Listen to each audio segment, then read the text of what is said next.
የኮንደም እጥረት ተከስቷል ተባለ።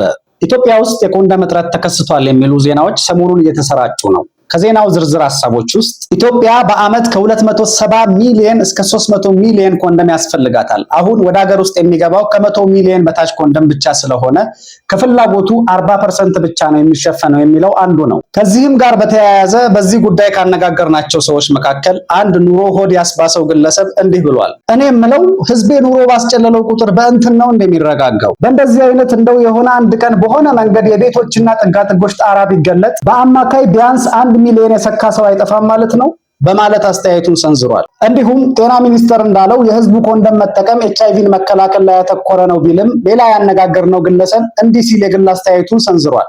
ግን ህዝቤ እንደተባለው የምር ኤችአይቪ ፈርቶ ነው ኮንደም የሚጠቀመው? እኔ ግን ከዛ በላይ እርግዝና የሚያስፈራው ነው የሚመስለኝ። በአመት ወደ 100 ሚሊዮን ዘር ይባክናል ማለት ነው። ይህኔ ስንት ዶክተር፣ ሳይንቲስት፣ ደራሲ፣ መሪ፣ አርቲስት ይሆናል እኮ ባክኖ የቀረው። ኧረ ግን እንኳንም ኮንደም ኖረ እንዴ!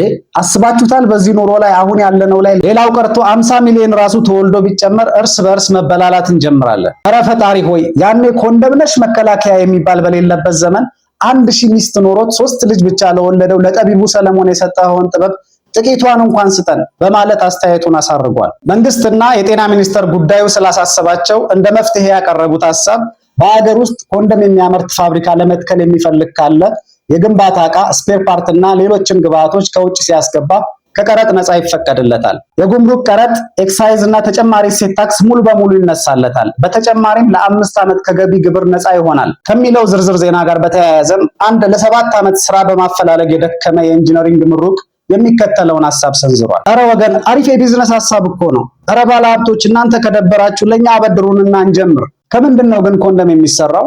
ግን ደግሞ ቢዝነሱን ለመጀመር ንግድ ፍቃድ ልታወጣና አንዳንድ ነገሮችን ለማስጨረስ በየቢሮ ስትሄድ ድፍረት ያስፈልጋል። ኮንደም ማምረቻ ፋብሪካ ልከፍት ነው ስትል የዚህ ወረተኛ ህዝብ አይን ደና አድርጎ ይገርፋል። ህዝብ ጥቅሙ ላይ መቼ ያተኩራል? እንዲህ ላይታች የተክለፈለፍክ ስትሮጥ እኮ ህዝቡን ለማዋሰብ ሳይሆን ሌላ ተአምር ልትፈጥር ነው የሚመስለው ብሎ ነው የሚያሽሟጥጠው በማለት ጨዋታ ቅብ ብሶቱን ዘርግፏል። እኔ ደግሞ እንደ ግል አስተያየት ከጥንቃቄው ባሻገር በየኮንደሙ ባክኖ የሚቀረውን ቢያንስ ከ100 ሚሊዮን በላይ የሆነ የወንድ ዘር የሰው ኃይል እጥረት ላለባቸው የውጭ ሀገራት ኤክስፖርት ቢደረግ ባይ ነኝ። እናንተስ በዚህ ጉዳይ ምን ትላላችሁ?